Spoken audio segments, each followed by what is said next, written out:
Thiruvananthapuram Kollam techno പാർക്കുകളുടെ വികസനത്തിന് അടുത്ത 5 വർഷത്തിനുള്ളിൽ സംസ്ഥാന സർക്കാർ 1000 കോടി രൂപ ചെലവഴിക്കുമെന്ന് മുഖ്യമന്ത്രി ഉമ്മൻചാണ്ടി.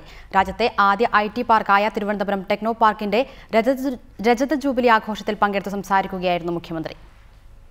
തിരുവനന്തപുരം ടെക്നോ പാർക്കിന്റെ 1, 2, 3 ഘട്ടങ്ങൾക്കും കൊല്ലം ടെക്നോ പാർക്കിനുമായാണ് 997.65 കോടി രൂപ അനുവദിക്കുകയെന്ന് മുഖ്യമന്ത്രി പറഞ്ഞു. തിരുവനന്തപുരം ടെക്നോ പാർക്കിന്റെ 3ാം ഘട്ടത്തിൽ അമേരിക്കൻ കമ്പനിയായ ടോറസ് 1500 കോടി രൂപ മുടക്കുമെന്നും മുഖ്യമന്ത്രി വ്യക്തമാക്കി. ടെക്നോ പാർക്കിന്റെ 3ാം ഘട്ടത്തിൽ അമേരിക്കയിൽ നിന്നുള്ള ടോറസ് എന്ന ഡെവലപ്പർ 1500 കോടി രൂപയുടെ വിദേശ നിക്ഷേപത്തിനുള്ള അനുമതി സർക്കാർ തലത്തിൽ തയ്യാറായി വരികയാണ്. ടെക്നോ പാർക്കിന്റെ രജത ജൂബിലി ആഘോഷങ്ങളുടെ ഭാഗമായി പാർക്കിലെ ആദ്യകാല പ്രവർത്തകരെ മുഖ്യമന്ത്രിയുടെ നേതൃത്വത്തിൽ ആദരിച്ചു.